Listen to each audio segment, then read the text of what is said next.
सबसे पहले तो मैं आप सबको निमंत्रण देता हूं कि आप 25 सितंबर को चौधरी देवीलाल जी का जन्मदिन है, जिसे हम सम्मान दिवस के रूप में मनाते हैं। 109वां जन्मदिन है ये। अब की बार हम इसको फतेहाबाद में मना रहे हैं, तो आप सबको निमंत्रण है, आप फतेहाबाद जरूर आएं। आपको मैं लिखित में इनविटेशन 1-2 दिन में भिजवा दूंगा और मैं उम्मीद करूंगा कि आप उसको कवरेज करने के लिए फतेहाबाद जरूर पहुंचेंगे। इस जो ये सम्मान दिवस है, ये अपने आप में एक ऐतिहासिक सम्मान दिवस होगा। इसके अंदर लाखों की संख्या में लोग आएंगे। जिस ढंग का पूरे प्रदेश में रिस्पॉन्स है, मैंने अब तक 3 डिस्ट्रिक्ट्स किए हैं। मतलब मैंने वो जो 3 डिस्ट्रिक्ट किए हैं उनमें विलेज टू विलेज किए हैं। जो पुराना हिसार जिला है वो पूरा का पूरा मैंने कवर किया है। लोगों में बहुत उत्साह है। उसके अलावा चौटाला साहब ने आज 22 के 22 जिले उनके कवर हो जाएंगे और उनके भी हर मीटिंग के अंदर कार्यकर्ताओं की संख्या जो हजारों में है, छोटी संख्या नहीं है।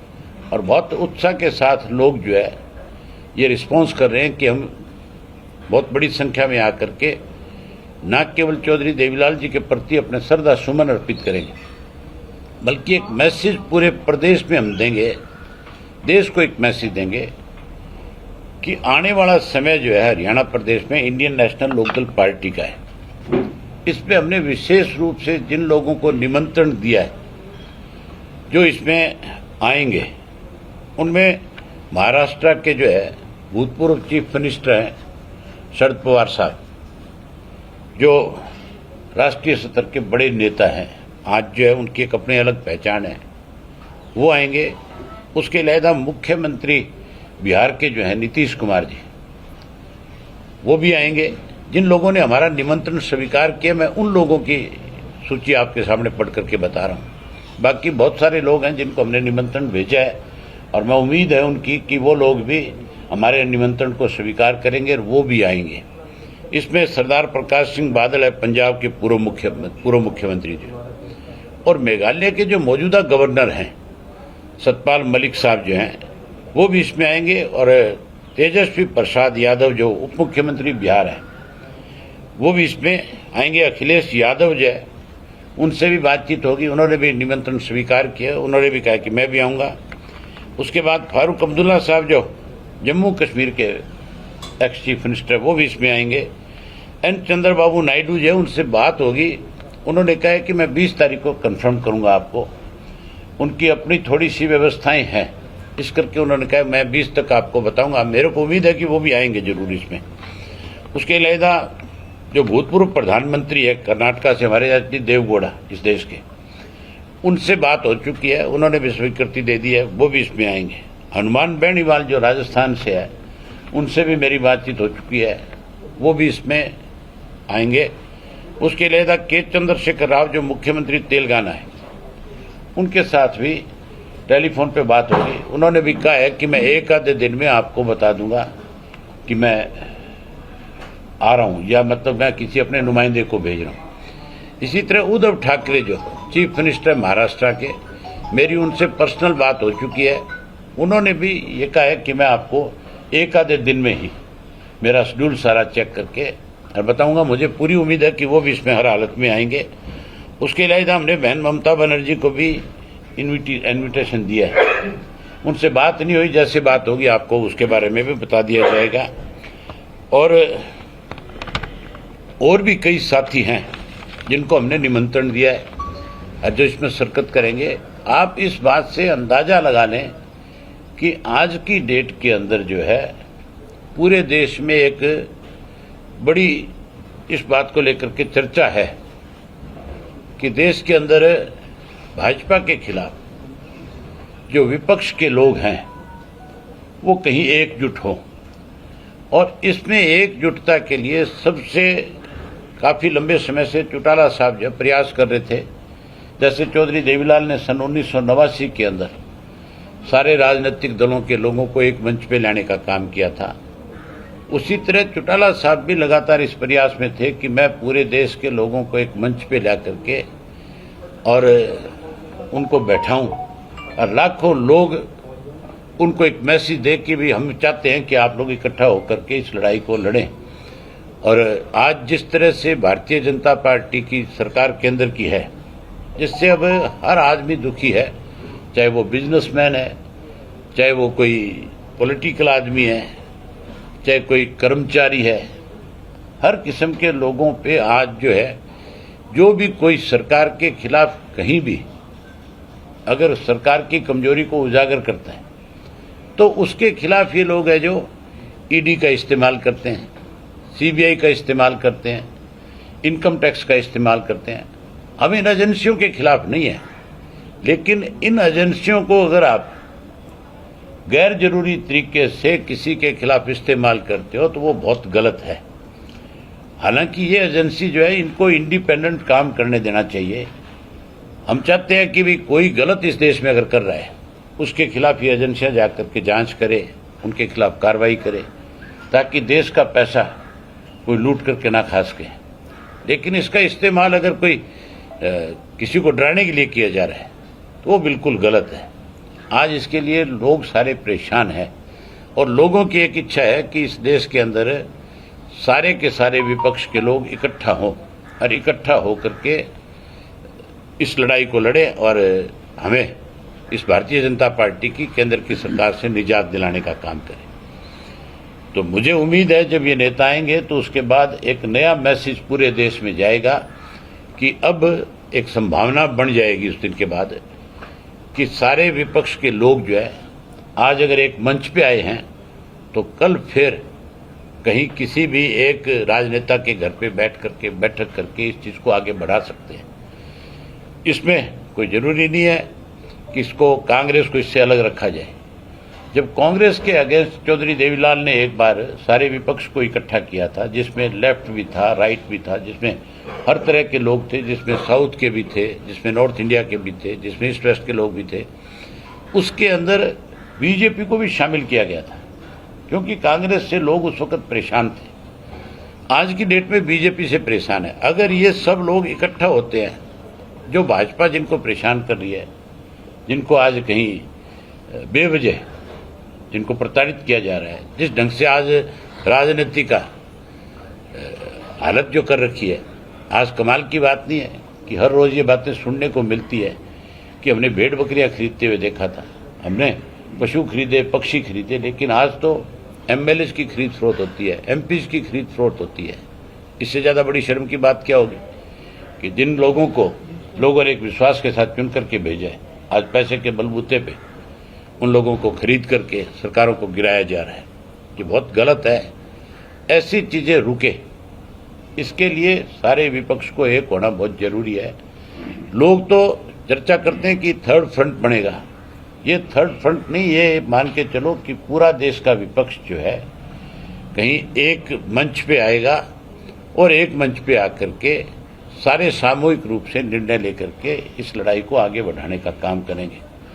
और मैं ये मानता हूं कि इसकी शुरुआत हमारे प्रदेश हरियाणा से होगी, चौधरी देवीलाल जी के जन्मदिवस से होगी। उस दिन जो लीडर्स आएंगे वो खुल करके इस बात पे चर्चा करेंगे, कहेंगे कि आज समय आ गया और बदलाव हरियाणा से शुरू हो रहा है। हरियाणा ने राजनीति को कई दफा नए मोड़ दिए, ये पहली बार नहीं हो रहा। चौधरी देवीलाल ने अनेक दफा देश की राजनीति में इस किस्म के बदलाव लाने के लिए बड़ी भूमिका निभाई। आज फिर उन्हीं के जन्मदिवस के ऊपर 25 तारीख को फिर से नया बदलाव आने की संभावना शुरू हो जाएगी। आपका कोई क्वेश्चन है तो बताओ। सर, हरियाणा की बात करें तो हरियाणा में जो पिछले दिनों में जो तमाम मामले सामने आ रहे हैं, खासतौर पर लॉ एंड ऑर्डर की बात करें तो जो एक रोडवेज के चालक को कुचल दिया जाता है, नीचे उतार कर एक गाड़ी कुचल देती है। इसी तरीके से बदमाशों के हौसले जो है वो बुलंद है, कहीं पर लूट डकैती जैसी तमाम घटनाएं सामने आ रही है। प्रदेश में क्या स्थिति देखते हैं आप लॉ एंड ऑर्डर? आप इस बात से अंदाजा लगा सकते हैं, हमारे एक डीएसपी को खनन माफिया के जो लोग थे, जिनको सरकार का संरक्षण था, वो कोई और नहीं थे, सरकार ने जिनको संरक्षण दे रखा था उन लोगों ने डीएसपी को कुचल के मारने का काम किया था। उसके बाद सरकार ने लिपापोती के लिए वहां एक अभियान चलाया था और अभियान चला करके कहीं ये मैसेज देना चाहते थे कि भी हमने खनन में जो माफिया हो रहा था, खनन में जो गैर कानूनी तरीके से खुदाई हो रही थी, उसको खत्म कर दिया। कल ही दोबारा वहां पे विस्फोटक सामग्री भी पकड़ी गई, वहां पे मशीनें भी पकड़ी गई, वहां उसी तरह से फिर वो माफिया जो है काम कर रहा था। अगर आप किसी मिनिस्टर से जाकर के पूछते हो, सरकार के किसी अधिकारी से पूछते हो, तो उनका जवाब होता है कि राजस्थान से लोग आकर के चोरी कर रहे हैं। स्टेट हमारी है, प्रशासन हमारा है। हमारे यहाँ राजस्थान का व्यक्ति आकर के अगर चोरी कर सकता है, तो फिर हरियाणा में तो जो इस तरह के माफियाज हैं वो तो बहुत बड़ी लूट मचा सकते हैं, उनको तो फिर कोई रोकने वाला ही नहीं है। मुख्यमंत्री जी, जो अभी एक ड्राइवर कुचल करके मार दिया गया, आज तक कौन उनको मारने वाला था पकड़े नहीं गए। उसके बेटे ने भी कल सुसाइड कर लिया, अब तक उन लोगों को पकड़ा नहीं गया। रोडवेज की सारी मशीनरी ने आज जो चक्का जाम करके रखा हुआ है। मतलब ये मान के चलो कि हमारे यहाँ कानून व्यवस्था नाम की चीज खत्म हो गई, और खत्म होने का जो मैं एक कारण समझता हूं वो केवल एक है कि सरकार ने उन सब लोगों को संरक्षण दिया हुआ है जो आज माफियाओं के साथ जुड़े हुए लोग हैं। चाहे वो शराब माफिया के साथ था, चाहे वो कोई अवैध माइनिंग के माफिया के साथ था, चाहे वो कोई रजिस्ट्री घोटाले के साथ था, चाहे कोई मेडिसिन जो सरकारी खरीद हुई उसमें जुड़ा हुआ था, चाहे कोई धान घोटाले के साथ जुड़ा हुआ था। जितने भी अब तक घोटाले हुए हैं, मुख्यमंत्री ने आपके सामने विधानसभा में अनेक बार ये बात कही कि हम जो है इन सब चीजों की जांच कराएंगे। आज 3 साल निकल गए, कोई जांच नहीं है कहीं एक भी चीज की। सारी चीजों को ठंडे बस्ते में डाल दिया गया। सबसे पहली जांच जो है, आप इस बात से अंदाजा लगा सकते हो कि हमारा स्टेट का चीफ मिनिस्टर कितना सीरियस है इस स्टेट को बचाने में। प्रकाश सिंह आयोग बनाया गया था जब जाट आरक्षण का इशू था, उसकी रिपोर्ट आज तक सार्वजनिक नहीं हुई। उसके बाद एक जस्टिस की रिपोर्ट उसमें आनी थी, वो भी ठंडे बस्ते में चली गई। अब तक जितने भी आयोग इन्होंने बनाए, सब आयोग की रिपोर्ट जो है ठंडे बस्ते में है। शराब घोटाले की जांच 3 बार अलग अलग एजेंसियों से हुई, तीनों में से एक भी एजेंसी की जांच जो है कहीं सार्वजनिक नहीं हुई, कहीं उन लोगों के खिलाफ कोई कार्रवाई नहीं हुई। अब हमने एक फैसला किया है, हम इन सब चीजों को स्टडी कराएंगे हमारे लीगल सेल से, और लीगल सेल की जिम्मेवारी लगाएंगे कि आप इसको अच्छी तरह से स्टडी करो। सरकार तो इसमें कुछ कर नहीं रही। हम अपने तौर के ऊपर हाई कोर्ट में जाएंगे, उनसे कहेंगे कि सरकार से न्याय की उम्मीद खत्म होगी। अगर सरकार तो कोई न्याय करती तो 3 वर्ष हो गए। शराब माफिया वाली बात को 2 साल हो गए आज, धान घोटाले को 3 साल हो गए आज, अलग अलग जो रजिस्ट्रियों का घोटाले का मामला है वो 2017 से लेकर के अब तक चला रहा है, 5-6 वर्ष हो गए उसको।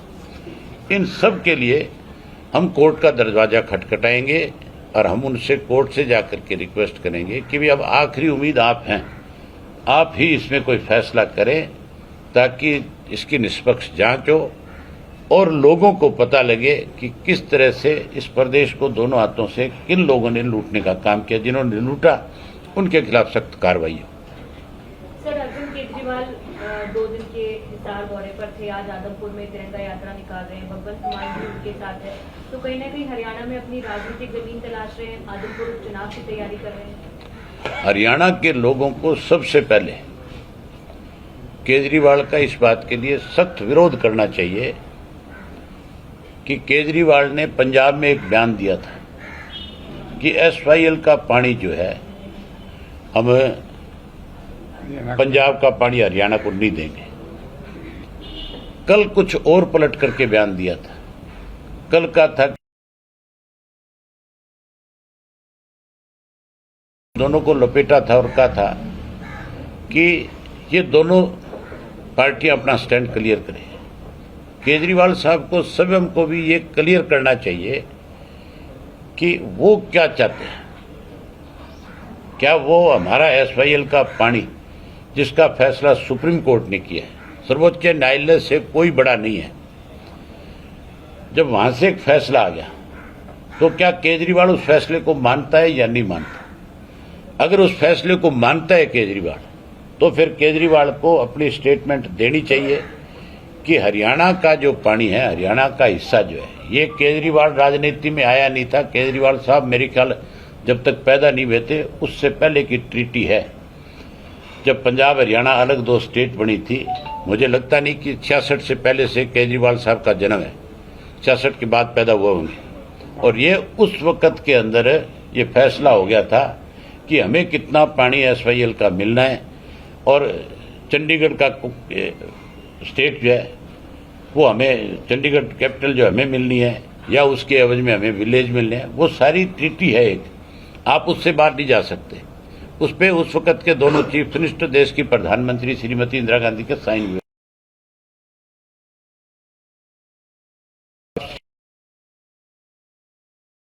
झूठ पार्टी के सब साथियों को इस बात के लिए मैसेज किया है, और हम 25 तारीख को इस बात का खुल करके ऐलान करेंगे कि केजरीवाल जहां कहीं भी हरियाणा में आएगा, हर हालत में इंडियन नेशनल लोकदल पार्टी उसका तब तक विरोध करेगी जब तक केजरीवाल खुल करके इसके ऊपर अपनी बात नहीं कहेगा कि वो हमारे हक का पानी हमें देगा या उस पानी को रुकवाने में पंजाब की मदद करेगा। अगर पंजाब की मदद करेगा तो हम हरियाणा में नहीं घुसने देंगे, उसके लिए हमें किसी भी हद तक जाना पड़ेगा। पंजाब कांग्रेस ने थोड़ी देर पहले पीसी के लिए कहा कि पंजाब कांग्रेस ने थोड़ी देर पहले पीसी करके ये कहा कि फैसला चाहे कोर्ट का कुछ भी, हम पानी एक बूंद भी नहीं हरियाणा को देंगे। वो पंजाब का राजनीतिक दलों का क्या फैसला है, उसके लिए कांग्रेस तो हमेशा जिम्मेवार रही है। कांग्रेस के साथ साथ अकाली दल भी इस बात के लिए जिम्मेवार रहा है, भाजपा भी जिम्मेवार रही है। इन्होंने जब कभी भी SYL के ऊपर कोई भी सुप्रीम कोर्ट की तरफ से मैंडेट आया, कोई भी सुप्रीम कोर्ट की तरफ से फैसला आया, इन्होंने तुरंत अपनी विधानसभा बुलाई, चाहे कोई भी पार्टी उस वक्त सत्ता में थी, और बुला करके इन्होंने सर्वसम्मत से फैसला किया, जिसमें आप पार्टी भी पिछले साल कांग्रेस के वक्त में जो इन्होंने एक फैसला सुनाया था इसी तरह सुप्रीम कोर्ट के फैसले के खिलाफ, उस वक्त भी आप पार्टी ने भी उसका खुल करके समर्थन किया था। आज उसी आप पार्टी की सरकार है, वो ये बताए, भगवंत मानवीर केजरीवाल भी दोनों, कि क्या वो हमारे हिस्से का पानी सुप्रीम कोर्ट के फैसले के बाद भी हमें देंगे या नहीं देंगे। अगर नहीं वो देते हैं पानी तो वो स्पष्ट करें कि वो पानी नहीं देंगे, फिर हम सुप्रीम कोर्ट से आग्रह करेंगे कि तो आपके फैसले को मानने को भी तैयार नहीं है। फिर तो केंद्र की सरकार को बहुत सख्त कदम उठाना चाहिए, और सख्त कदम उठा करके चाहे इनकी सरकार को सस्पेंड करना पड़े, बर्खास्त करना पड़े, हर हालत में सुप्रीम कोर्ट के फैसले को लागू करना चाहिए। 2019 जो 19 जनवरी की डेट दी है, उससे पहले पहले केंद्र की सरकार को इसके ऊपर अपना फैसला जरूर देना चाहिए। सर, सीएम साहब आज मीटिंग ले रहे हैं सिक्योरिटी को लेकर के, कुछ आप कहना चाहेंगे कि अधिकारियों के साथ अगर बैठ रहे हैं, खासतौर से सिक्योरिटी के इशू को लेकर के, ही सुरक्षा कानून व्यवस्था के विषय को लेकर? किसकी सिक्योरिटी की बात करते हो आप?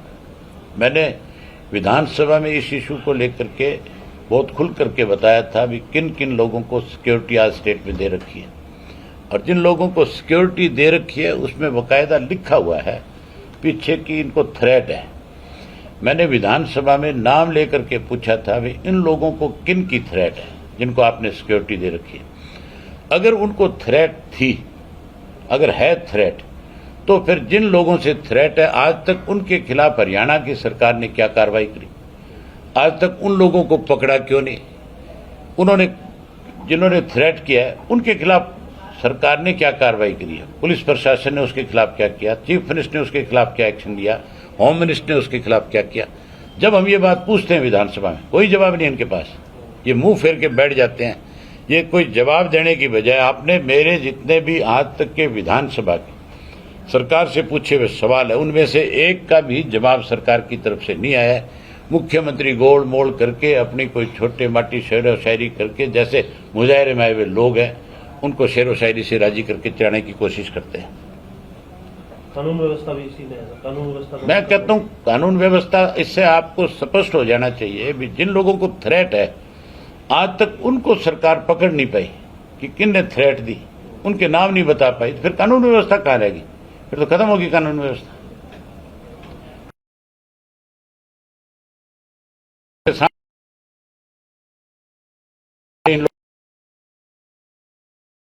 ठीक है, कोई किसी को थ्रेट कर सकता है, कोई किसी को टेलीफोन पे धमका सकता है, कोई फिरौती मांग सकता है, कोई कुछ कर सकता है, लेकिन पकड़ना काम सरकार का है।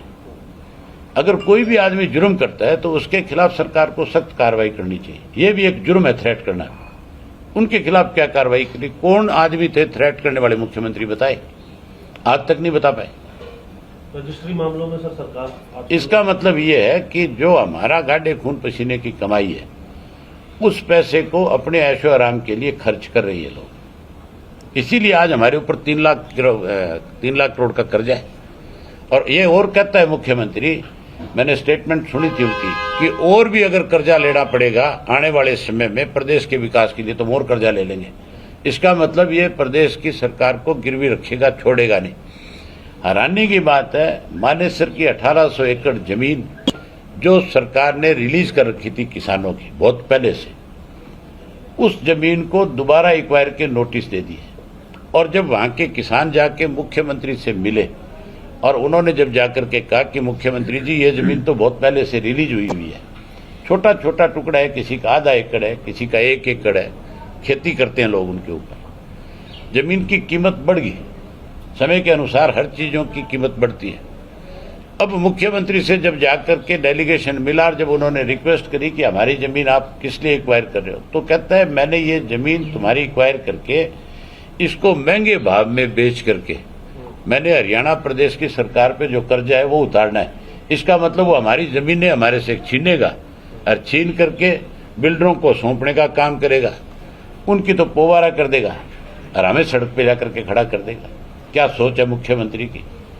मतलब किस तरह से कर्जा उतारना चाहता है? ये नहीं कहता कि मैं कोई डेवलपमेंट करूंगा, मैं कोई इंडस्ट्री लेकर के आऊंगा, मैं कोई रेवेन्यू कैसे बढ़े उसके लिए कोई और सिस्टम बनाऊंगा। हम आपकी जमीन एक्वायर करेंगे, हम आपकी जमीन छीन करके लोगों को देंगे, उससे पैसा उतारेंगे। उस जमीन की तरफ देखने भी नहीं देंगे लोग, मर जाएंगे लेकिन जमीन नहीं छोड़ेंगे। 800 जो लोगों को सर माफ करने का एक विषय मीडिया में आया था, हालांकि सरकार कह रही कि अब हम कार्रवाई कर रहे हैं, लेकिन माफ करने की बात उसमें सामने आई। ये उनको इसलिए माफ करना चाहते हैं कि अगर उनके खिलाफ कोई कार्रवाई हुई तो उन लोगों ने खुल करके बता देना है कि भी हमारे से किस तरह से दबाव में ला करके रजिस्ट्रियां कराई गई। ये रजिस्ट्रियां उन्होंने नहीं करी, ये रजिस्ट्रियां करवाई गई है ऊपर से प्रेशर डाल करके। मुझे याद है कोरोना काल के दौरान मुख्यमंत्री ने खुद हमारे सामने ये बात रखी थी कि जी कम से कम रजिस्ट्रियां तो हरियाणा प्रदेश में हो, इसके लिए हमें उसको इजाजत दे देनी चाहिए। जबकि पूरा देश बंद था, कोई काम नहीं चल रहा था, स्कूल बंद थे, कॉलेज बंद थे, इंडस्ट्री बंद थी, सरकार का कोई अधिकारी अपने ऑफिस में नहीं जा रहा था, सारे ऑफिस बंद थे, सारे कामकाज घर से बैठ करके चल रहे थे। उस वक्त के अंदर 2 ही चीजों पे जोर लगाया जा रहा था, शराब के ठेके खोल दो और रजिस्ट्रियां खोल दो। तो इसका मतलब लूट मचाने का एक साधन उस वक्त ढूंढ लिया गया था।